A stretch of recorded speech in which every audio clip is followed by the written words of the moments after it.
maiwasan ni Maris na mapangiti nang matanaw na niya ang sasakyan ng kanyang nobyo na si Asher na nagpark sa harap ng bahay nila. "Babe!" Masayang sinalubong ni Maris ang lalaki na kakababa lang galing sa sasakyan. May dala itong bulaklak at paper bag na sa palagay niya ay pasalubong ng lalaki sa kanya dahil galing ito sa Boracay noong nakaraang linggo. "Hi, I miss you so much." Sinalubong siya nito ng isang nananabik na halik sa mga labi. Mahigpit din siya nitong niyakap na halos umangat na ang mga paa niya mula sa paa. "I miss you more. Kumusta naging bakasyon mo? Nag-enjoy ka ba ron sa Boracay?" "Ay, mukhang nag-enjoy ka. Tignan mo at nangitim ka." "Ang init dun. Pero mas lalo naman akong gumwapo, di ba? Mas nadagdagan ng karisma ko nung nagtan ng kulay ko." "Sus! Buhat na buhat mo na naman ang bangko mo. Tara muna sa loob. Wala si na mama na malengke sila." Inangkla ni Asher ang braso nito sa kaniyang bewang bago sila pumasok sa loob ng kanilang bahay. Ramdam ni Maris na miss siya ni Asher dahil panay ang kiliti nito sa kaniyang leeg kaya hindi niya maiwasan na mapaigik. "Asher, ano ba? Nakikiliti ako." Miss lang kita. Tagal natin hindi nagkita eh." "Sabi ko naman sa'yo, dapat sinama mo na ako sa Boracay. Hindi naman ako magiging abala sa meeting mo ron. Sana nakapagdagat na rin ako." "Gusto ko sana pero baka kasi mabagot ka lang dun. Sunod-sunod na naging conference namin kaya baka wala kang makasama sa dagat." "Ayos na naman sa akin. Sayang yung mga bikini ko. Hindi ko na nagagamit." "Mas lalong hindi ako papayag na maglakad ka ng mag-isa sa beach. Baka mamaya may ibang lalaking lumapit sa'yo." "So possessive, Asher." "Mahal lang kita. Pakis nga ako." Napatili na lang si Maris nang halikan siya sa leeg ni Asher. Masyadong malakas ang kiliti niya ron, kaya halos manghina siya ng mahinang kagatin ng nobyo niya ang kaniyang leeg. Humigpit ang pagkakahawak niya sa balikat nito dahil ang isang halik lang sanang hinihiling nito ay nadagdagan pa ng isa pa, at ng isa pa hanggang sa mapagtanto na lang ni Maris na malalim na ang paghahalikan nilang dalawa. "Sa kwarto tayo, Maris. Baka dumating si na tita." Hindi na siya nahintay ni Asher na makasagot. Basta na lang siyang pinagko nito papunta sa kaniyang kwarto para doon ituloy ang kanilang ginagawa. Naramdaman na lang ni Maris ang paglapat ng likod niya sa malambot niyang kama bago siya ibabawa ni Asher. Kahit na kailan ay hindi natakot si Maris na makipag-isa kay Asher dahil alam niya na mahal nilang isa't isa. Malaki ang tiwala niya kay Asher na kung sakali man na mabubuntis siya nito, alam niyang pananagutan siya ng kanyang nobyo kaya ayos lang sa kanya na kahit hindi sila gumamit ng proteksyon. "Asher?" Sinilip ni Maris kung natutulog ba ang lalaki sa tabi niya. Nakita niyang nakapikit ang mga mata nito pero nararamdaman niya ang paghagod ng mainit nitong palad sa hubad niyang likod. Niyakap niya ang lalaki at mas lalong isiniksik ang sarili rito. "What's wrong?" "Wala naman. Naisip ko lang. Mag-iisang taon na tayo pero hindi ko pa rin nakikilala ang mga magulang mo. Gusto ko lang sanang makita at makilala sila kasi di ba magtatagal na tayong dalawa?" Tanong niya sa lalaki. Hindi niya lang maiwasan na mapaisip tungkol sa pamilya ni Asher. Kahit na kailan kasi ay hindi pa niya nakikilala o nakikita ang kahit na sino sa miyembro ng pamilya nito. Samantalang nakilala na halos ni Asher ang buong angkan niya. Naramdaman ni Maris na umikot paharap si Asher sa kanya at niyakap din siya nito. "Gusto rin sana kitang ipakilala sa kanila pero masyado kasi silang busy. Palagi silang nasa business trip at minsan lang makauwi rito sa Pilipinas. At kung nandito man sila sa Pilipinas, ako naman ang nasa malayo. Halos hindi na rin kami nagkikita kaya nawawalan ako ng pagkakataon na maipakilala ka sa kanila." "Ganun ba? Kailan ko kaya sila makikilala? Hindi na kasi ako makapaghintay na makilala mga magiging in-laws ko." "Darating din tayo sa point na yan. Sa ngayon, i-enjoy muna natin kung anong meron tayo ngayon. Kapag nagkaroon ng pagkakataon, dadalhin kita sa kanila." "Hindi na ako makapaghintay na mangyari yon. Mabait naman sila, di ba?" "Oo, palagi kitang naikukwento sa kanila at hindi na rin sila makapaghintay na makilala ka." Napangiti na lang si Maris sa isipin na kahit hindi pa sila nakikita ng mga magulang ni Asher, tanggap na siya ng mga ito. Hindi niya maiwasan isipin na ang swerte niya dahil meron siyang mapagmahal na boyfriend at magkakaroon pa siya ng mababait na in-laws. Suportado rin siya ng kaniyang pamilya sa relasyon nila ni Asher. Kulang na nga lang ay ayain siya ni Asher na magpakasal para magsama na sila sa iisang bubong. Pero ang sabi ni Asher sa kanya ay mag-iipon muna ito dahil gusto nito na sa ibang bansa sila magpakasal. Gusto ni Asher na maging engrande ang kanilang pag-iisang dibdib. Hindi na siya makapaghintay na bumuo ng pamilya kasama ang lalaki. Perpekto na kung tignan ni Maris ang kanilang relasyon ni Asher. Mahal na mahal nilang isa't isa at minsan lang sila magkaroon ng problema na agad din naman nilang nasusolusyonan. Pero ang mala fairy tale nilang kwento ni Asher ay magiging bangungot pala ni Maris. Hindi na naituloy ni Maris ang kaniyang pagtangkang pagtawag sa ina nang maduwal siya dahil parang hinahalukay ang kaniyang tiyan. Nagpunta sa isang tabi si Maris at doon nagduwal-duwal. Diyos ko, kung bata ka! Ano ba nangyayari sa'yo? Ano bang nakain mo't nagkakaganyan ka? Nahihilo po ata ako. Ha? Teka, doon tayo sa tabi. Hindi na narinig ni Maris ang sunod na sasabihin ng kaniyang ina nang mawala na siya ng balanse at bumagsak sa lupa dahil sa sobrang hilo na kaniyang nararamdaman. Unti-unting nandilim ang kaniyang paningin hanggang sa hindi na niya alam kung ano ang mga sumunod na nangyari sa paligid. Nagising si Maris sa isang hindi pamilyar na kwarto. Puro puti ang nakikita ng mga mata niya kaya saglit siyang pumikit upang pakalmahin ang sarili bago tignan ang kalagayan niya. Napagtanto niyang nasa ospital siya nang makitang may suwerong nakakabit sa likod ng kaniyang kamay. Gising ka na pala. Mama, ano pong nangyari? Bakit nasa ospital po tayo? Walan ka ng malay kanina habang nasa palengke tayo. Ano raw pong sabi ng doktor, ma? May sakit daw po ba ako? Mamamatay na po ba ako, ma? Para kang timang. Wala pang paning ang buhay mo. Sinabi ng doktor na masyadong mainit kanina kaya sinamaan ka ng pakiramdam. Dapat daw sa'yo na sa bahay lang at nagpapahinga. Ganun po ba? Kala ko po mamamatay na ako. Oo, ganun talaga pag buntis.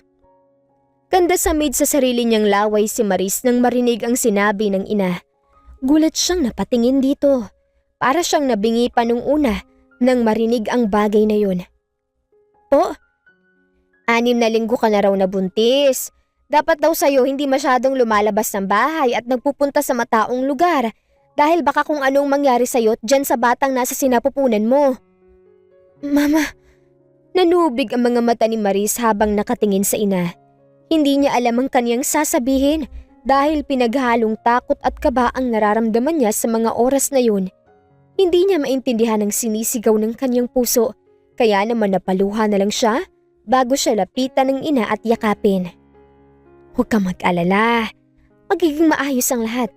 Huwag mo masyadong stressin ang sarili mo. Ma, natatakot po ako. Baka magalit si Papa sa akin. Ako nang bahalong kumausap sa Papa mo. Sa ngayon, kumalma ka muna. Mag-iisip ako ng paraan kung paano ipapaliwanag sa Papa mo tungkol sa bagay na to. May intindihan naman niya ang kalagayan mo pero ihanda mo pa rin ang sarili mo. Umiiyak na yumakap ng mahigpit si Maris sa kaniyang ina. Bunso siya sa 3 anak ni na Mrs. De Leon. Ang dalawa niyang nakatatandang kapatid ay pareho ng pamilyado. Kaya naman siya na lang ang inaasahan ng kaniyang mga magulang na makakatulong sa kanila. Magkahalong takot at saya ang nararamdaman ni Maris nang malaman niyang nagdadalang tao siya. Alam niyang malaki ang tsansa na magalit ang papa niya sa kanya dahil hindi pa sila kasal ni Asher. Pero masaya siya dahil magkakaroon na sila ng anak nito. Para sa kanya, ito na ang simula ng pagbuo nila ng sariling pamilya at hindi niya bibiguin ang kanyang mga magulang, pati na rin si Asher. Pupunta ako sa inyo ngayon. Diyan muna ako matutulog. Ayos lang ba? Oo naman. Sakto at nagluto si Mama ng paborito nating ulam. Sasabihin ko sa kanila na darating ka mamaya. Sakto. Maliligo na ako tapos pupunta na ako riyan. I love you, babe. I love you too. Nang matapos ang tawagan nila ay agad nang nag-ayos si Maris. Naligo siya at pumili siya ng magandang dress dahil balak niyang ipaalam na kay Asher ang tungkol sa pagbubuntis niya. Hindi na siya makapaghintay na makita ang magiging reaksyon nito kapag nalaman ng kanyang nobyo na magkakaroon na sila ng anak. Todo ayos si Maris. Naglagay pa siya ng light makeup para fresh siyang tignan. Medyo tumataba na kasi ang mukha niya at napansin niya rin na lumalaki na ang balakang niya. Kaya naman kailangan niyang maging presentable kahit na papaano. Nahinto lang siya sa pag-aayos nang marinig na niya ang busina ng sasakyan ni Asher sa labas ng kanilang bahay.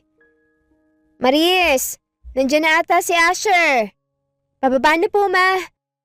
Tinignan pa muna ni Maris ang kaniyang sarili bago nagmamadaling bumaba upang pagbuksan si Asher. Ngiting-ngiti si Maris nang makita na niya ang nobyo. "Babe!" "Ay, you look beautiful tonight." Anong meron? At ang ganda-ganda mo ngayon."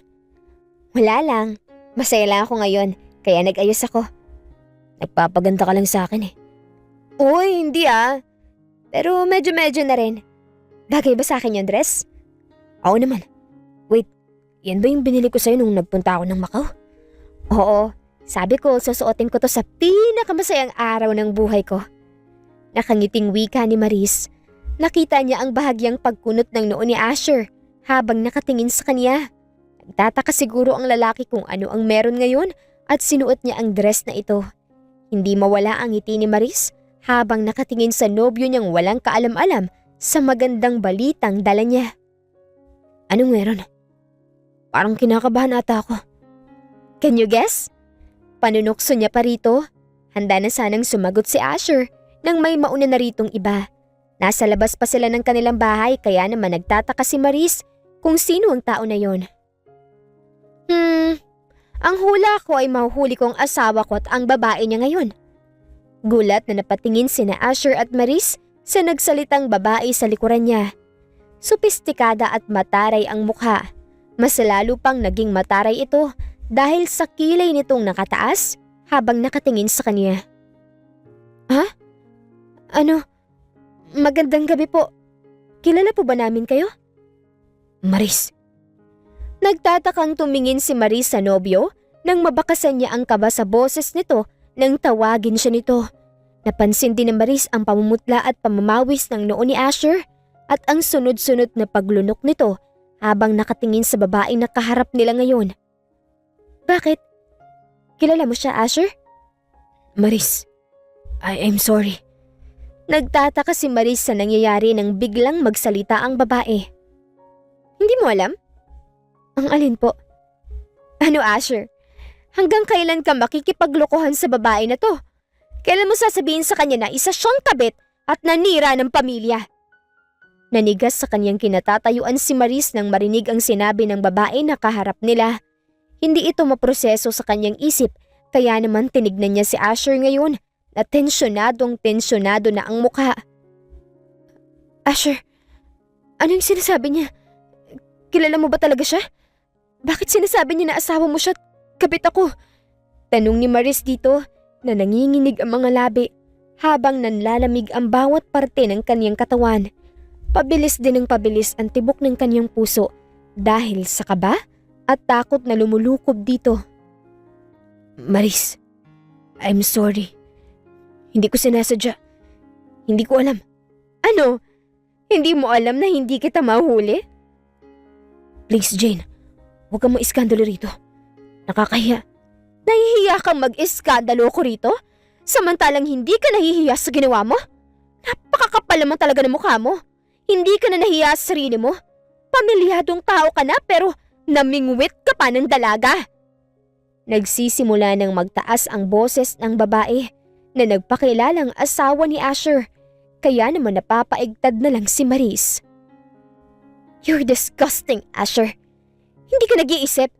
Nandun yung mga anak mo sa bahay. Hinahanap yung presensya ng ama nila samantalang ikaw nandito at nagpapakabinata." That's not what you think, Jane. Ano pa bang hindi ko maintindihan sa nangyayari ngayon, Asher? Kitang-kita na ng dalawang mga mata ko at rinig na rinig ng dalawang tenga ko kanina yung pinag-uusapan niyo kanina.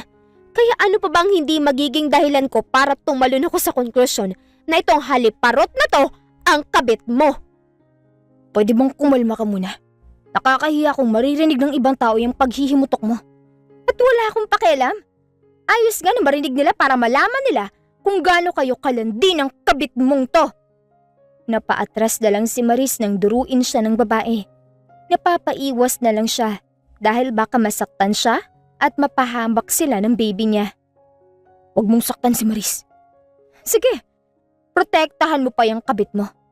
Kaya dalagang tao, pumapatol sa pamilyadong tao? Hoy, Neng, mag-isip-isip ka? Alam mo bang may 3 kaming anak, ha? Alam mo bang nasira mo na yung pamilya namin dahil sa kaharutan mo? Pasensya na po. Hindi ko alam. Isa rin pala tong boba eh. Ano? Hindi mo sinigurado kung may sabit ba tong lalaki na to? Basta buka ka na lang nung nagkita kayo? Pakati ka rin pala eh. Sinabi kong tumigil ka na. Sinusubukan ni Asher na awatin ang asawa nito na gustong-gustong sugurin si Maris pero mukhang hindi pa rin papaawat ang babae at gustong-gusto siya nitong abutin. Bitawan mo ako, Asher. Kakalugin ko lang yung babae na yan para magising at matauhan sa kalandian niya. Ano bang ingay na yun, ha? Parang nagwawalang iskandalosang babae. Napatingin silang lahat sa pinto ng bahay ni na Maris nang lumabas mula ron ng mga magulang niya. Kaya naman mas nadagdagan ang takot na nararamdaman niya ngayon. Ano nangyayari dito? Papa. Nang marinig pa lang ang boses ng ama, ay halos nanginig na ang buong katawan ni Maris. Agad siyang napatingin kay Asher na ngayon ay namumutla na rin. Kayo ba yung mga magulang ng babae na to? Hoy, ayusin mo yung pananalita mo at nasa pamamahay ka namin. Wala akong pakialam kahit na nasa loob pa tayo ng bahay niyo. Ano ba, Jane? Umuwi na tayo. Hindi.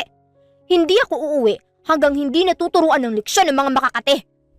Galit siyang binalingan ni Jane at muling dinuro. Kaya naman nagmamadaling lumapit ang kanyang ina upang protektahan siya. Hoy, babaita! Ayusin mo yung tabas ng dila mo at wag na wag mong sasaktan ang anak ko. Tama lang sa anak mo yan na malandi at makate. Alam niyo bang kabit niyang anak niyo, ha? Sinabi ba niya na nakasira yan ng pamilya at inagaw niyan si Asher sa amin ng mga anak namin? Ano? Anong sinabi mo? Hindi niyo rin talaga alam. Napangisi na lang si Jane bago siya nito tinignan. Punong-puno ng pandidiri at puot ang mga mata nito habang nakatingin sa kanya. I'm Mrs. Jane Guimaras, the legal wife of Asher Guimaras, na boyfriend pala nitong anak niyo. Oh, tama ang narinig niyo. Kasal na tong lalaki na to at may 3 na kaming anak. Kaya pala madalas lumayas to sa bahay namin. Kala ko trabaho lang inaasikaso. Yun pala, may tinatrabaho ng iba. Kung hindi ko pa sinundan ng magaling kanina, hindi ko matutunto ng pinaglalagyan ni Asher kapag umaalis to ng bahay. Diyos ko po. Napaluha na lang si Maris nang marinig ang mga sinabi ni Jane. Ngayon lang niya naintindihan ang lahat at para siyang unti-unting pinapatay habang iniisip ang lahat ng yun. Magpapaliwanag. Niligawan mo ko dahil lang sabi mo binata ka, Asher. Halos araw-araw mo akong pinupuntahan dito para umakyat ng ligaw. Kaya pinatuloy ka ni na mama dahil pursigido kang makuha ako, Asher. Pero ano to? Ano to nangyayari ngayon? Napahikbi na lang si Maris habang nakatingin kay Asher na punong-puno ng pagsisisi ang mga mata. Napasinghap na lang silang lahat nang may kamaong tumama sa mukha ni Asher dahilan para bumagsak ito sa lupa. Ilang ulit kong tinatanong sa iyo kung seryoso ka ba sa anak ko at ilang beses mong sinasabi na paninindigan mo to. Paano mo paninindigan yan kung sarili mong pamilya hindi mo kayang panindigang? Wala kang kwenta? Paniwalang-paniwala kami sa kwento mong dipungal ka na mapagkakatiwalaan ka. Lumayas kayo sa pamahay namin. Hindi namin kailangan ng tulad mong halangang bituka. Baboy! Umalis na kayo rito. Habang nakakapagtimpi pa ako, hindi niyo gugustuhin na masasagad ang pasensya ko dahil kahit na ako, hindi ko nakikilala ang sarili ko. Layas! Maris, huwag ka nang babalik dito at huwag na huwag mo nang guguluhin ulit ang anak ko dahil ipapakulong kita. Ipapakulong ko rin yung anak niyo dahil mga agaw yan. Malandi! Dapat dyan naghihimas ng rehas. Hoy, babaeng iskandalosa! Manahimik ka na at iuwi mo na yung asawa mo. Itago mo sa ilalim ng saya mo kung gusto mo. Isaksak mo yan sa maitim mong singit, leche ka. Wala kang karapatan ng pagsalitaan ng kung ano-ano ang anak ko. Ang kapal din naman ng mukha niyo, no? Kayo na yung nakaperwisyo, pero kayo pa tong galit. Makakatikim kayo sa akin. Sinasabi ko sa inyo, mararanasan niyo rin ang naranasan ko. Ipaparanas ko sa malandi niyong anak ang ipinaranas niya sa mga anak ko. Salot! Alis na sabi! Hoy, Asher! Alisin mo na yung iskandalosa mong asawa rito kung ayaw mong tapyasin kung nguso ng leche na yan. Sobra ng mga sinasabi niya, ha? Baka pati ikaw, putulan ko riyan kung hindi pa kayo aalis dito. Jane, tara na. Ayaw! Tara na sabi. Bigyan mo ng kahihiyan ng sarili mo. Mas malala ka pa sa mga babaeng nasa palengke dahil sa pinapakita mo. Buisit ka? Napakakapal na mukha mo. Wala kang kwentang lalaki. Tatandaan mo tong ginawa mong to. Pagbabayarin kita. Tandaan mo to, Asher. Sa akin ka lang at wala kang magagawa kung hindi ang umuwi sa amin ng mga anak mo. Tinignan siyang muli ni Jane. At ikaw, babae, hindi pa tayo tapos. Gagawin kong miserable ang buhay mo. Dadaan ka muna sa akin bago mo mahawakan ang anak ko. Tara na sabi. Hinila na ni Asher palayo sa kanila ang babae na nagpuputak pa rin habang pasakay ng sasakyan ng mga ito. Lumuluhang pinanood ni Maris na makalayo sina Asher sa kanila at halos mapaupo na lang siya dahil sa mga nangyari. Mama, kapit ako, ma. Nakasira ako ng pamilya, Mama. Hindi mo kasalanan. Wala kang kasalanan dahil sinabi ng magaling na lalaki na yon na binata siya. Huwag mong sisihin ang sarili mo, Maris. Hindi mo kasalanan ng mga nangyari. Biktima ka lang din, anak. Ma, baka ipakulong ako ng asawa ni Asher. Ayoko makulong, ma. Papakulong ka talaga ng babae na yun. Ricardo, ang bibig mo. Bakit? Ilang beses ko nang sinabi sa inyo na hindi magandang kutob ko sa lalaki na yun. Pero sumigi pa rin kayo at sinuportahan mo pa yung anak mo. Tignan mo nangyari ngayon. Kasalanan mo nangyari. Binigyan ko lang ng kalayaan ng anak natin na makaranas sa mga bagay na naaayon sa edad niya. Hindi ko pinagbabawalan ng anak natin. Ang sa akin lang, ay sana naging practical kayo at pumili ng mas matinong lalaki. Tignan mo ang kahiyan na natanggap ng anak natin. Wala nang dignidad yan dahil sa nangyari. Napahawak na lang sa kaniyang ulo si Maris. Sumasakit ito habang naririnig niyang nagtatalo ang magulang niya dahil sa kaniya. Para bang umiikot ang kaniyang paningin hanggang sa hindi na niya kinaya at tuluyan na siyang bumagsak sa lupa. Nagising na lang siya sa loob ng kaniyang silid habang nakahiga sa kama niya. Maris, anak, ano? Kumusta ang nararamdaman mo? May masakit ba sa'yo? Gusto mo ba dalhin ka namin ng papa mo sa ospital? Hindi na po, ma. Ayos lang po ako. Diyos ko po, mapapatay ko talagang lalaki na yun kapag bumalik siya rito. Si papa po, ma? Tanong niya nang hindi niya makita ang ama sa loob ng kanyang kwarto. Napansin ni Maris na naging mailap ang mga mata ng kanyang ina dahil sa naging tanong niya. Ma, alam na po ni papa? Oo, nalaman na ng papa mo na buntis ka at galit na galit siya. Hindi sa'yo, kundi sa sarili niya. Sinisisi niya ang sarili niya sa mga nangyari ngayon. Galit na galit din siya kay Asher at ipapakulong niya raw ang lalaki na yun. Ma, baka mapahamak pa kayo ni Papa ng dahil sa akin. Ayos lang, anak. Wala kaming kinatatakutan ng Papa mo. Para sa'yo, gagawin namin ang lahat, Maris. Kahit na umabot pa sa korte ang lahat ng to, lalaban tayo. Hindi tayo titigil hanggang hindi natin mapagbabayad ang mga... Niyakap siya ng kanyang ina upang iparamdam sa kanya na ligtas siya sa mga oras na yun. Dahil sa nangyari ay naging mahirap kay Maris na lumabas ng kanilang bahay dahil pinag-uusapan siya ng mga kapitbahay nilang nakakita sa naging gulo sa harap ng kanilang bahay. Naging mailap din siya sa kaniyang mga magulang, lalo na sa kaniyang ama dahil nahihiya siya sa mga to sa kahihiyan na dinulot niya sa kanilang pamilya. Kaya naman halos magkulong na lang siya sa kanyang kwarto upang magmukmok. Anak, kumain ka ng kumain. Hindi makabubuti sa'yo kung hindi ka kakain ng maayos. Buntis ka, Maris. Kailangan mong magpalakas para sa anak mo. Ma, hindi pa po ako nagugutom. Diyos ko, Maris. Hindi ka kumain ng umagahan at hapunan. Balak mo ba talagang magpakasira dahil sa mga tao na yun? Huwag ka masyadong magpa-apekto sa kanila dahil nandito kami ng papa mo. Hindi ka nila masasaktan hanggat nandito kami. Ipakita mo sa kanila na kaya mo, anak. Nalalaban ka at hindi ka magpapatalo sa kanila. Napaluhan na lang muli si Maris dahil hanggang ngayon, nasasaktan pa rin siya. Hindi niya matanggap sa kanyang sarili na wala na talaga si Asher sa kanya at isa siyang kabit. Hindi niya magawang patawarin ang kanyang sarili. Magpalakas ka, Maris. Gumagawa na ng paraan ng papa mo para maturuan sila ng leksyon. Ginagawa namin ang lahat para sa'yo. Kaya sana, tulungan mo rin ang sarili mo, anak. Natatakot ako, ma. Nakikita ko sa social media na makukulong daw ang mga kabit. At nakikita ko na nagpo-post si Jane tungkol sa akin, ma. Pinapahiya niya ako sa social media. Umiiyak na yumakap si Maris sa ina. Takot na siya dahil pakiramdam niya ay buong mundo na ang humuhusga sa kanya kapag lumabas siya sa kanilang bahay dahil sa mga post na ginawa ni Jane tungkol sa kanya. Hoy mga salot! Lumabas kayo yan! Nagulat sina Maris nang marinig nila ang boses ni Jane sa labas ng kanilang bahay. Nagmamadaling sumilip ang kanyang ina sa bintana para tignan ito. Mama, nandyan po siya. Hindi talaga nadadala ang leche na to. Sandali nga at bababain ko tong hinayupak na to. Dito ka lang, dahil wala ang papa mo.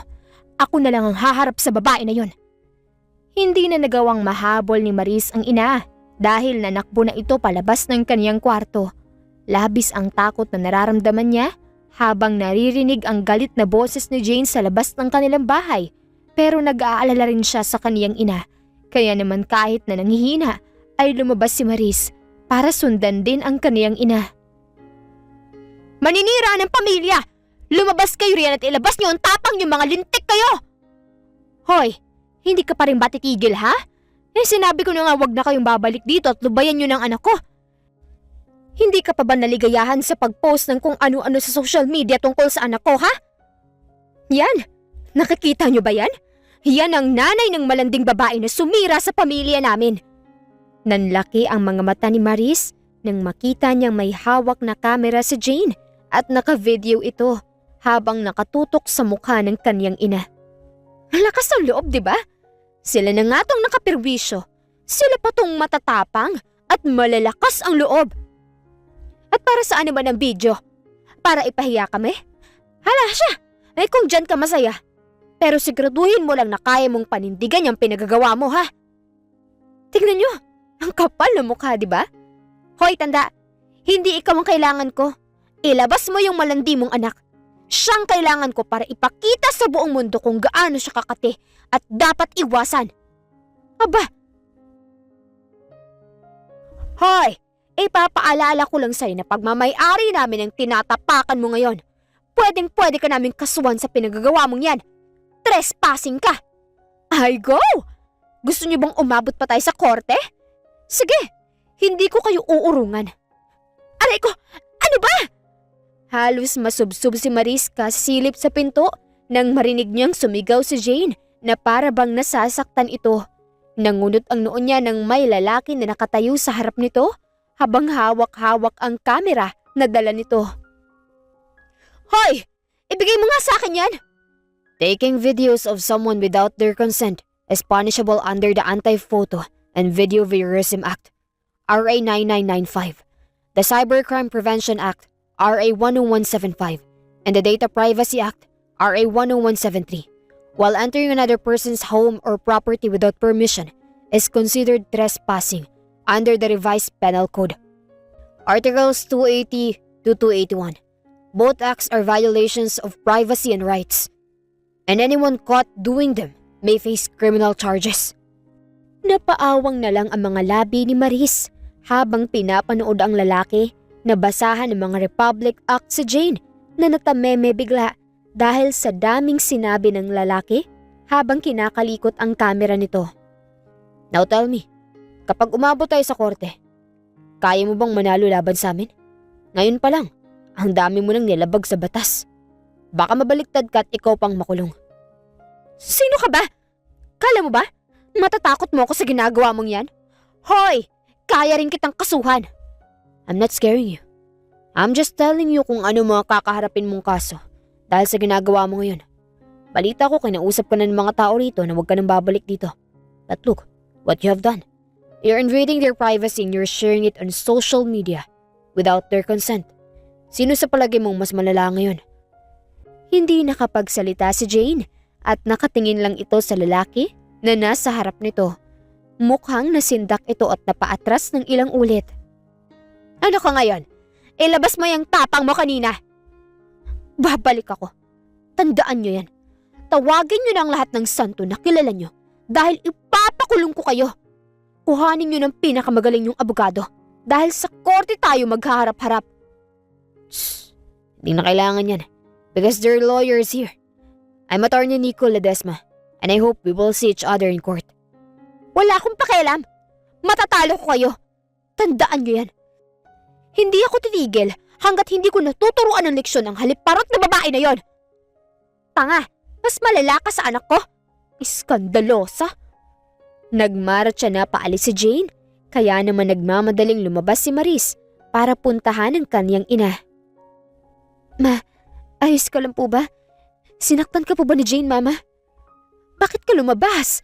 Di ba ang sabi ko sa'yo sa loob ka lang? Nag-alala lang po ako sa inyo, Ma. Nako, huwag ka nang mag-alala. Dahil nandito ng abogado natin. Ito, tignan mo siya.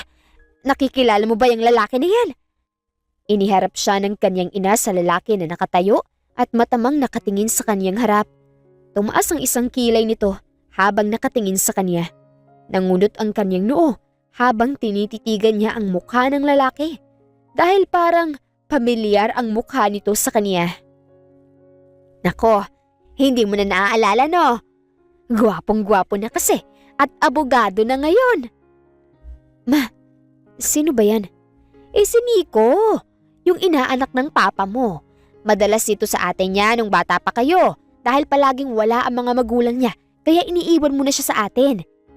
Namilog ang mga mata ni Maris nang maalala ang tinutukoy na tao ng kanyang ina.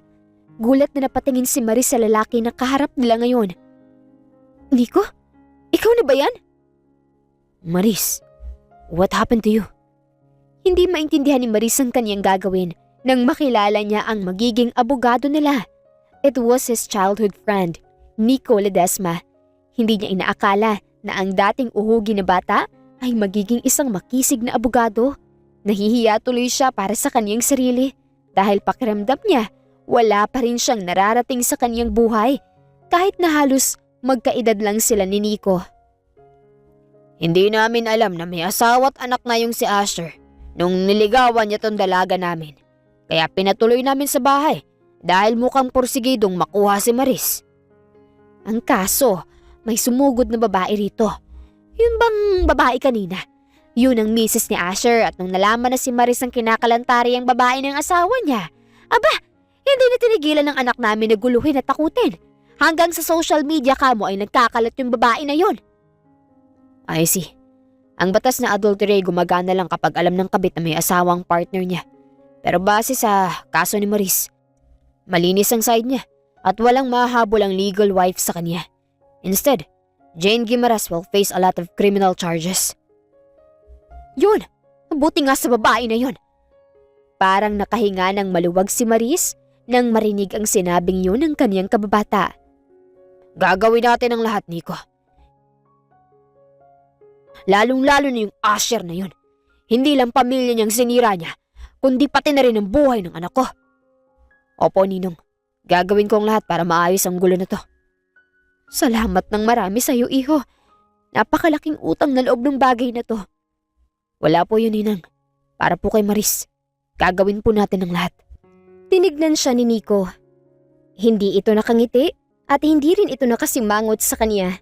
Basta ay kalmado lang ang mukha nito at para bang may laman ang bawat tingin nito sa kanya na hindi na lang niya pinagtuunan ng pansin. Ang mahalaga sa kanila ngayon ay malilinis na ang kaniyang pangalan sa publiko at muli nang matatahimik ang buhay niya habang ipinagbubuntis ang anak niya. Kahit na unti-unti nang humuhupa ang issue niya, hindi pa rin nagagawang lumabas ni Maris dahil natatakot siya na baka nasa paligid lang nila si Jane at inaabangan siya. Pwede mo namang gawin ng mga bagay na nakasanayan mong gawin. Mamasyal ka sa park kung gusto mo. Pumunta ka sa mall if you feel going there. No one will stop you, Maris. Napatingin si Maris sa kanyang kababata nang magsalita ito. Simula nang hawakan ni Nico ang kaso niya, madalas na ito sa bahay nila para na rin bantayan sila kung susugod man ulit si Jane dahil madalas na wala ang kaniyang papa sa bahay. Ayos lang naman. Hindi naman ako naiinip dito sa loob ng bahay namin. Iikot na lang talaga ang mundo mo rito sa loob ng bahay niyo? Where are you hiding from? From people outside? Natatakot ka bang mahusgahan nila? Hindi sa ganun. Natatakot lang ako na baka may manakit sa akin. Ayos na naman sa akin. Tanggap ko nang mapanghusga nilang mga mata at bibig. Kaya hindi na ako natatakot sa kung ano man ang maririnig o makikita ko. That's right. Sa mundo na to, sila ang kalaban mo. Ang nanghuhusga nilang mga mata. Dahil sa kung ano nakita nila. Pero hindi nila sinubukang alamin kung anong tunay na nangyari. Napayuko na lang si Maris at pinaglaruan ng kanyang mga daliri. Close naman sila ni Nico kahit nung mga bata pa lang sila. Aminin man niya o sa hindi, naging malapit ang puso niya sa lalaki nung nandito ito sa bahay nila. Itinuring kasi siya nitong nakababatang kapatid at ngayon ay nahihiya siya na sa ganitong sitwasyon siya nakita ulit ni Nico matapos ng halos ilang taon. Maupo ka muna. Magkwentuhan tayo. Wala ka bang trabaho sa firm niyo? I'm the ruler, Maris. Hawak ko ang oras ko kaya maupo ka. Let's catch up. Okay. Naupo si Maris sa kaharap sa upuan ni Nico. Silang dalawa lang ang nasa bahay nila dahil namalengke ang mama niya. So, kumusta ka na? It's been a decade since we last saw each other. I'm good. I'm doing fine. Medyo na-trouble lang talaga ako. Ikaw ba? Mukhang ang ganda na ng buhay mo ngayon na. Sakto lang naman. Natapos ko yung pag-aabogado ko. How about you? Natapos mo ba ang course na gusto mo nun? What is it again? Tourism? Oo. Nakapagtapos naman ako ng pag-aaral ko. Flight attendant na ako pero hindi pa ako nakukuha sa ina-applyan kong airline. Anong airline ba ang gusto mong pasukan? Baka matulungan kita. You know, I can pull some strings. Ako hindi na. Baka hindi na rin kasi ako makapagtrabaho nito. Why? Because of that woman? Psst, don't mind her, Maris. Mabuhay ka sa paraan na gusto mo. Hindi sila ang magiging dahilan para mapahintukan nila sa pag-abot ng mga pangarap mo. Tell me, where the airline you want to be deployed to? I will help you to get there. Hindi sa ganun, Nico. Ano kasi, napayuko na lang ulit si Maris at napatingin sa kanyang tiyan. Ilang buwan na lang ay lolobo na ang tiyan niya at hindi na niya magagawang itago ang bagay na to sa ibang tao. Haharapin at haharapin niya ang mangyayari sa hinaharap. I'm 2 months pregnant, kaya hindi na ako makapagtrabaho nito.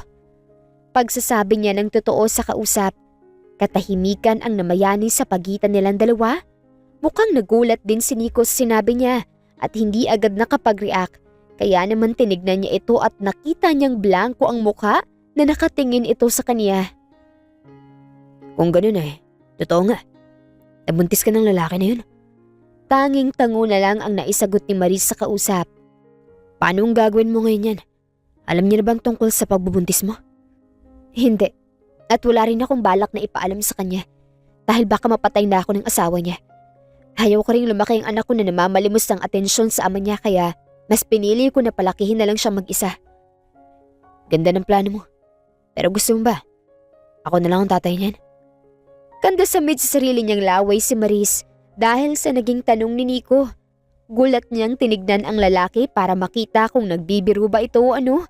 Pero nang makita niya ang mukha ni Nico, napatigalgal na lang siya dahil seryosong seryoso ito at hindi mababakasan ng kahit kakarampot na pagbibiro. Ano bang sinasabi mo, Nico? Ako na lang ang tatay niyan. Payag ako. Total, wala pa rin naman akong girlfriend. Hindi ganun kadaling iniisip mo, Nico. I mean, this is not yours. Hindi galing sa yung bata na to kaya magiging mahirap para sa'yo kung… Maris, I'm willing. Kaya kong panindigan yung bata na nasa sinapupunan mo. At kahit na hindi sa akin yan, kayang-kaya kong ituring yan ng sariling akin kung papayag ka. I respect your decision. Napatutop na lang si Maris habang tinitignan si Nico. Hinihintay niyang bawiin ito ang mga sinasabi nito pero halos kumawala na ang kanyang puso ay hindi pa rin binabawi ni Nico ang mga pinakawalang salita nito. 10 years but you're still the one. Sinabi ko sa'yo na mag-aaral lang ako at babalikan kita pero mukhang hindi mo na ako nahintay. Pero ngayon, nandito na ulit ako. Handa akong pangatawanan ng responsibilidad para sa batang nasa sinapupunan mo. Nico, nakalimutan mo na ba? Ang sabi ko sa'yo, papakasalan kita.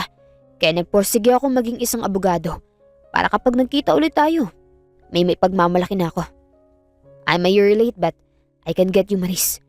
Kaya kong tuparin ang mga pangako kong yun dahil ikaw pa rin naman. Bigyan mo lang ako ng pagkakataon at pinapangako ko sa'yo na ipapakita ko sa'yo kung ano talaga ang tunay na pagmamahal. Dahil sa nangyari sa pagitan nila ni Asher, nagkaroon na ng takot sa puso ni Maris na baka maulit na naman ang nangyari na yun kapag sumugal siya ulit. Kahit nakilala niya si Nico, hindi pa rin niya maiwasan na matakot sumubok ulit. Kahit na nakikita niya ang dedikasyon sa mga mata ng lalaki, hindi pa rin mapalagay ang kaniyang kalooban sa hindi niya malaman na dahilan. At kahit na muling nagliyab ang nararamdaman niya para kay Nico, hindi niya pa rin magawang ipagkatiwala rito ang magiging kinabukasan niya at ng anak niya. Check up mo ngayon. Ako na nagpa-schedule sa kakilala kong OB-GYN ni Rian sa clinic malapit sa atin. Tapos mamaya dadaanan tayo ni Nico kasi isasama niya raw tayo sa firm niya para kuhanan ng testimony. Ayos lang ba yun? Opo ma, maliligo lang po ako. O sige, dalian mo at may niluluto ako. Ma, kung marami ka naman pong ginagawa, ako na lang pong pupunta sa clinic. Magta-tricycle na lang po ako. Ayos lang ba yun sa'yo? Medyo nahihilo rin kasi ako ngayon. O kung gusto mo naman magpa-resked na lang tayo. Hindi na po ma. Okay lang po sa akin. Gusto ko rin pong makalabas ng bahay. Magpahinga na lang po kayo rito. O siya, marami naman tayong kakalala riyan. Hindi ka naman siguro mapapahamak dyan. Tawag-tawagan mo na lang ako, okay? Okay po ma. Magpahinga na po kayo riyan. Matapos mag-usap, ay naligo na si Maris para maghanda sa pagpunta sa klinik. Gusto niya rin malaman ang kalusugan ng bata sa kanyang sinapupunan. Kaya naman pumayag na siya sa sinabi ng kanyang mama at nagpa-check up na.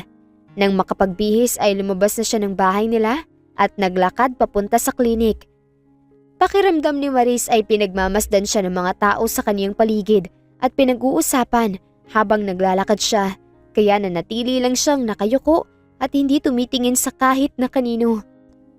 Ang nasa isip niya lang ng mga oras na yon ay ang mga sinabi ni Nico sa kanya na pwede siyang mabuhay ng normal at gawin ang mga bagay na ginagawa niya noon. Mukhang healthy naman si baby. Active rin ang heartbeat niya at magandang pagbibigay mo ng nutrients kay baby. Bibigyan na lang kita ng mga vitamins sa kailangan mong inumin para mas lalo kayong maging healthy. Salamat po, Doc. Nakahinga ng maluwag si Maris nang marinig ang magandang balita mula sa kanyang OB-GYN. Nang makuha niya ang mga vitamins, ay may ngiti sa mga labi na lumabas ng klinik si Maris pero nawala ang ngiti na yun nang may makita siyang pamilyar na sasakyan na huminto sa harap niya. Aatras pa lang sana siya nang bumaba na ron ang isang sopistikada na babae. Nakataas na agad ang mga kilay nito sa kanya kaya naman napalunok na lang siya. Iiwas na sana siya nang matigilan siya dahil sa lalaki na bigla na lang lumitaw sa tabi ng babae na ngayon ay todo kapit sa braso ng lalaki. Maris, anong ginagawa mo rito? Hindi ito pinansin ni Maris at lalagpasan na sana niya ang mga ito nang mahawakan ni Jane ang braso niya at padarag siyang pinaharap dito. Anong ginagawa mo rito? Galing ka ba sa loob ng klinik? Ano bang pakialam niyo kung galing ako sa loob ng klinik? Hindi ako nakakakita ng dahilan para sagutin yung mga tanong niyo. Matapang ka rin pala. Manang-mana ka sa nanay mong bungangera. Nagpantig ang tenga ni Maris, kaya naman padaskol niyang binawi ang kanyang braso at hinarap ng tuluyan sa Jane. Papayag akong tawagin mo ko ng kung ano-ano. Pero wag mong idadamay ritong mama ko. Kung may bungangera dito, ikaw yon. Iskandalosa ka? Aba ano? Papalag ka ba sa akin? Jane, tumigil ka na. Hindi tayo nagpunta rito para makipag-away. Lubayan mo ako, Asher. Ngayon ko lang nakaharap ang babae na to, kaya wag mo akong pipigilan. Aalis na ako. Wala akong oras sa inyo mag-asawa. Nasa sayo na ang asawa mo, Jane. Ano pa bang hinahabol mo sa akin? Putol na ang koneksyon namin ni Asher at wala na akong pakialam sa inyo. Hindi ako naniniwala. Bakit ka galing sa klinik, ha? Umamin ka nga. Buntis ka ba, ha? Nagpa-check up ka rito para malaman kung buntis ka para ano? Para habulin ang asawa ko? Para tuluyan siyang agawin sa amin, ha? Ganun ba ang balak mong gawin? Natahimik si Maris. Hindi niya alam kung paano niya ipapaintindi kay Jane ang lahat. Kung gano'y gumawa na ito ng sariling konklusyon nang hindi man lang naririnig ang side niya. Handa na sana siyang magsalita nang may maramdaman siyang yumakap sa kanya mula sa likod. There you are, sweetheart. How's your baby? Nico? Ang tagal mo. Hinahanap na tayo ni mama sa bahay. Kaya sinundan na kita rito. Mukhang sakto ang dating ko dahil may nanggugulo na naman sa mag-ina ko. Buntis ka, Maris. Narinig mo na. Huwag mo nang kausapin ang asawa ko. What? Bakit na parang gulat na gulat ka? Maris is single and we're childhood friends. And I'm the father of the baby in her womb. Nico, tara na. Umuwi na tayo. Hinila na ni Maris ang lalaki na mukhang walang balak na tigilan sina Asher. Ayaw niyang pati ito ay maipit sa gulo nila at hindi na rin niya matagalan ang pinagsasabi nito. Nahihiya siya na tinatawag siya ditong asawa. Anong ginagawa mo ron? Get in my car. Mainit. Baka papawisan ka. I'm asking you, Nico. Bakit ka nandun? Pinasundo ka ni Ninang. At buti na lang, dumating ako sa tamang oras. Dahil kung hindi, baka kung ano nang ginawa sa'yo ng mag-asawa na yun. Sana hindi mo na pinatulan si Asher. Baka kung ano pang gawin niya sa'yo. I don't care. Haharapin ko siya para ipamukha sa kanya na wala na siyang babalikan. From now on, I'm the father of that child, Maris. Para hindi ka naguluhin ng lalaki na yun. Nico naman. I'll protect you and our child. Kaya, pasok na po sa kotse at tirik na tirik ang araw. Baka magreklamo ng baby natin. Nanubig na lang ang mga mata ni Maris habang pinapakinggan si Nico. Hindi niya maiwasan na mapasinghot habang nasa loob ng sasakyan nito. Dala na rin siguro ng pagbubuntis niya, kaya naman nagiging emosyonal siya. Kumusta na ang kaso ni Maris, Nico? Ninong, everything went smoothly. Umaayon sa atin ng lahat dahil matitibay ang ebidensya na hawak natin. Mabuti kung ganun. Kailan daw natin maipapakulong mga tao na yun? Malapit na po, Ninang. Basta po, baka paglabas na ng warrant of arrest ay maaaresto na silang mag-asawa. Magandang balita yan. Tatahimik na ulit ang buhay nitong anak namin at ng apo namin. Hindi ba pwedeng bilisan ang paglabas niyan at excited na akong mabuhat ang apo ko? Pa, magtatatlong buwan pa lang po ang tiyan ko. Kaunting hintay pa po. Kapag lumabas na po ang baby ni Maris, baka po pwede ako maging tatay niya. Nico? Pinamulahan si Maris dahil sa pagiging prangkahang magsalita ni Nico, lalo na at nasa harapan nila ang mga magulang niya. Baka kung ano pa ang isipin ng mga ito, kaya naman halos magpalamo na siya sa lupa dahil sa sobrang hiya. Tawa ng kanyang ama ang pumuno sa kanilang pandinig. Nico, iho, alam mo ang pinanggalingan ng anak ko. Kaya gusto ko munang magpahinga yan sa mga lalaki. Kahit na malaking tiwala namin sa'yo, ibang usapan pa rin ang sinasabi mo. Malaking responsibilidad yan kaya mag-isip ka. Desidido po ako, Ninong. Pero okay lang naman po sa akin na maghintay. Naiintindihan ko po. Pero kung sakali man po na dumating yung oras na pwede na, sana'y payagan niyo ako na paghirapan si Maris. Pati po magiging anak namin. Hindi kami ang dapat tanungin mo riyan, Nico. Si Maris, desisyon niya pa rin ang masusunod dahil siya ang makakasama mo. Ano? Papayag ka na ba? Instant daddy na to ng anak natin. Napasampal na lang si Maris sa kaniyang noo dahil inaangkin na talaga ni Nico ang bata sa sinapupunan niya at mukhang hindi na niya mapipigilan ang lalaki. Babalik ka ulit bukas? Oo naman. Araw-araw mo na ako makikita. Kaya wag mo na ako masyadong mamiss. Nasobrahan ka na siguro sa pagdala ng mga kaso. Dahil nasobrahan ka na sa confidence. Hindi ko na ma-reach. Just stating the fact, Maris. Sige na, umuwi ka na. Lumalalim na ang gabi. Sige na, pumasok ka na. Uuwi na ako. Tss, ito lang ang bahay ko. Ikaw malayo pa. Kaya mauna ka na. Okay po, buntis. Pag alis ko, pumasok ka na rin. Tinignan pa siya ni Nico na parang may gustong sabihin pero ngumiti na lang ito sa kanya at naglakad papunta sa kotse para umalis na. Pinanood ni Maris na makaalis ang sasakyan ni Nico hanggang sa hindi na niya ito makita. Babalik na sana siya sa loob ng kanilang bahay nang bigla na lang sumulpot si Asher sa likod niya. Ganun mo na lang ako kabilis ipagpalit. Bakit, Maris? Hindi mo na ba talaga ako mahal? Napaigtad si Maris at muntik nang mawala ng balanse nang umatras siya. Anong ginagawa mo dito, Asher? May gusto lang akong kumpirmahin. Ano yun? Napalunok na lang si Maris dahil sa kaba. Tumanaw siya sa kanilang bahay at napansin niyang nakapatay na ang ilaw sa loob. Senyalis na natutulog na ang kaniyang mga magulang. Yung pinagbubuntis mo, sa akin yan, di ba? Hindi, Asher. Nagkakamali ka. Hindi mo anak ang bata na to. Bullshit, Maris. Huwag na tayong maglokohan dito. Alam ko na sa akin yan. Kahit na magpa-DNA pa tayo ngayon. Sigurado ako na magmamatch sa akin yan. Umalis ka na. Dahil baka mag-iskandalo naman ang asawa mo rito. We are done, Asher. Tapos na tayo dahil sinira mo na ako. Sinira mo pati ang pamilya mo kaya umalis ka na dahil wala ka nang mapapala sa akin. Handa na sanang pumasok sa loob ng bahay si Maris nang hawakan ni Asher ang kaniyang braso at bigla na lang siyang halikan nito. Sa gulat ay naitulak niya ito at nasampal. What was that, Asher? Nababaliw ka na ba talaga? You have a family, Asher. May mga anak ka na naghihintay sa pag-uwi mo.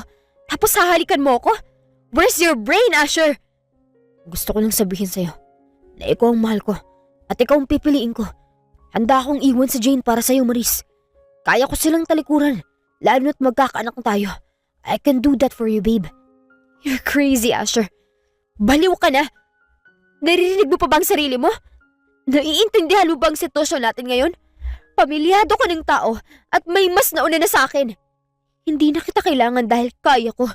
Kaya kong magpakaama sa magiging anak ko. Kaya umalis ka na sa harap ko bago pa ako tumawag ng pulis para ipadampot ka. No, please, Maris. Come with me. Akong piliin mo at pinapangako ko sa'yo na ibibigay ko sa'yo lahat.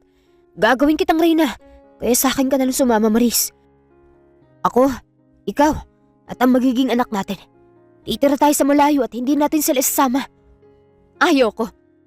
Hindi ako sasama sa'yo. Umalis ka na at huwag na huwag ka na magpapakita ulit sa akin, Asher. Stay away from me! From us! From my family! No, hindi ako papayag na mapunta ka sa lalaki na yun. You're mine, Maris. Sa akin ka lang at walang pwedeng ibang makakuha sa'yo. Kaya sama ka sa akin, sa ayaw at sa gusto mo. No! Hindi na naituloy ni Maris ang kaniyang sasabihin nang muling ang kinini Asher ang kaniyang mga labi. Sa pagkakataon nito ay marahas ang bawat paggalaw ng mga labi nito na halos nasasaktan na siya at nalalasahan na niya ang dugo sa kaniyang bibig. Ano ba, Asher? Nasasaktan na ako! Aalis tayo rito. No, I will not come with you. Bitawan mo ako! Wala kang ibang magagawa kung hindi ang sumama sa akin, Maris. Tulong! Hindi na nakasigaw si Maris nang takpan ni Asher ang kanyang bibig at simulan siya nitong hilahin palapit sa sasakyan nito. Nagpupumiglas siya at pilit na kumakawala sa pagkakahawak ni Asher pero masyadong malakas ang lalaki. Nanghihina na ang kanyang katawan, kaya naman napaluha na lang si Maris at tahimik na nagdasal na sana may dumating na saklolo para sa kanya. Kung sasama ka sa akin, hindi ka na masasaktan, Maris. Huwag kang mag-alala dahil magiging magandang buhay natin ang tayong dalawa lang. Tama ang pakiramdam ko. Nagulat na lang si Maris nang tumilapo na lang si Asher kasabay ng paghila sa kanya ng kung sino palayo dito. Nang tignan niya ito ay halos manghina ang kaniyang mga tuhod. Nico! Nico! Sabi ko naman sa'yo na pumasok ka na sa loob, di ba? Tignan mo, nadapuan ka ng bangaw. Napayakap na lang si Maris sa lalaki at doon umiyak ng umiyak. Oh, huwag ka nang umiyak. Nandito na ako. Hindi ka na mahahawakan ng lalaki na yan.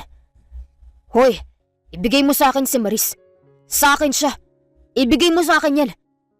Wala namang pangalan mo sa katawan ni Maris. Hindi mo pagmamay-ari ang asawa ko. She's not even yours. Ako ang nauna sa kanya. At ako ang ama ng batang nasa sinapupunan niya kaya akin siya. Sa akin siya sama at ako ang pakakasalan niya. Patayin mo muna ako bago mo mahawakan si Maris. Yun ay kung magagawa mong bagay na yan. Madali lang sa akin ang bagay na yan. Tumigil ka na, Asher. Umalis ka na rito. Hindi ako aalis dito hanggat hindi kita nakukuha. Handa na sanang sumugod si Asher nang makarinig sila ng pagkasa ng baril at ganoon na lang ang gulat nila nang makita nila ang papa niya na may hawak na baril at nakatutok ito sa ulo ni Asher. Isa pang hakbang, bata! Sinisigurado ko sa'yo na dadanak ang dugo sa lugar na to. Diyos ko, Marimar. Anong kaguluhan to? Ikaw na naman?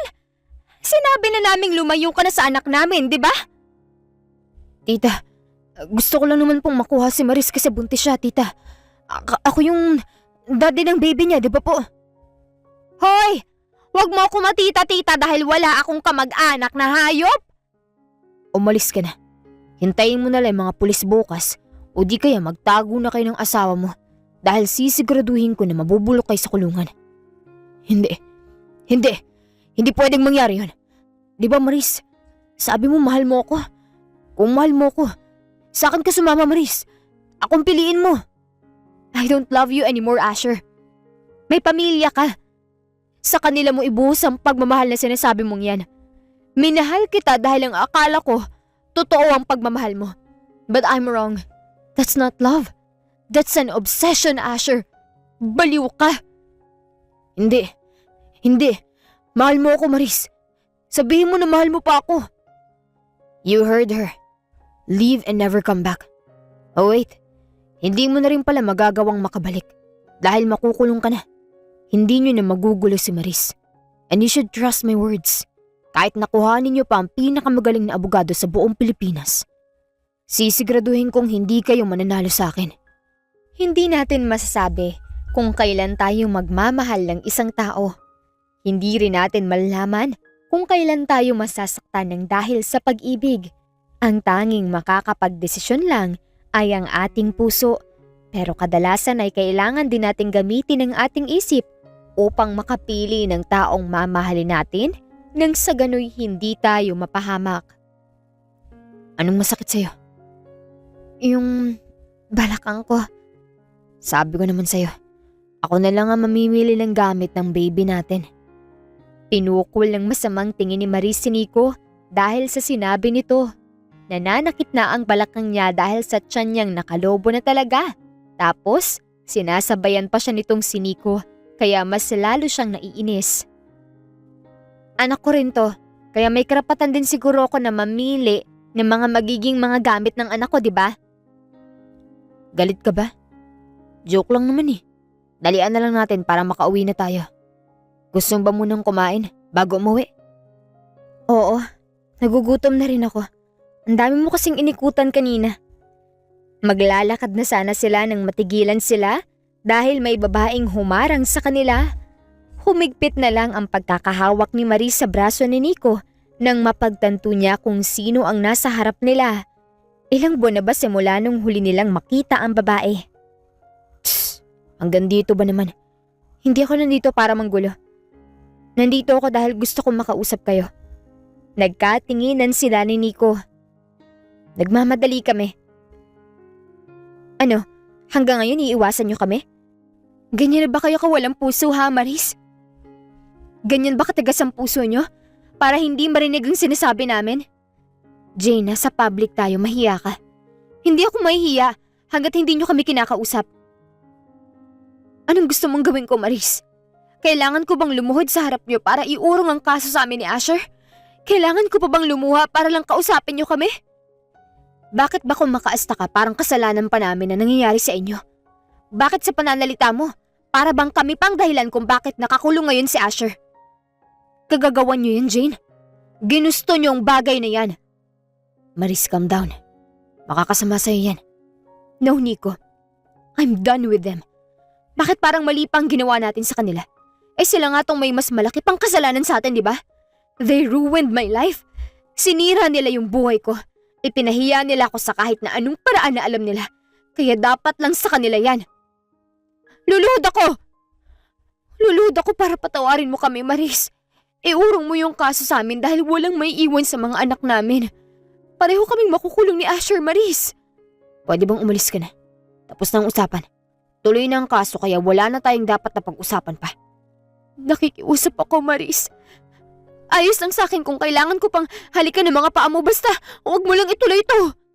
Nagsisi na kami. I'm sorry, please, Maris, I'm begging. Don't do this to us. Kahit na hindi ka sa amin maawa, kahit na yung mga anak na lang namin, Maris.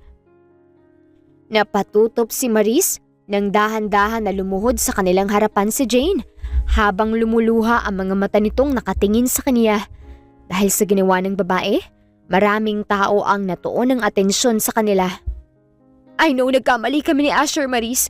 Nagkasala kami sa'yo pero sana patawarin mo na kami, Maris. Hindi ka Diyos para hindi magpatawad at hindi rin kayo banal para manghusga ng ibang tao. Alam mong ginawa niyo, Jane.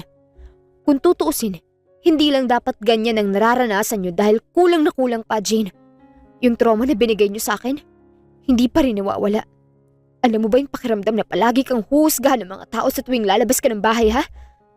Tumulo na lang ang luha sa mga mata ni Maris nang maalala kung gaano siya nahirapan na makabangon ulit matapos ang nangyari sa kanya dahil sa kagagawan ni na Jane. Sa tuwing titignan ako ng mga tao, pakiramdam ko ang dumi-dumi ko. Pati yung pamilya ko nadamay sa kagagawan niyo, kaya sa tingin ko, sapat na yan para pagbayaran ng ginawa niyo sa amin. Nakikiusap ako, Maris. Walang mag-aalaga sa mga anak namin. Enough. Huwag ka na mag-iskandalo kung ayaw mong mas lalo pang malunod sa kaso na kakaharapin mo. Tama na, Jane.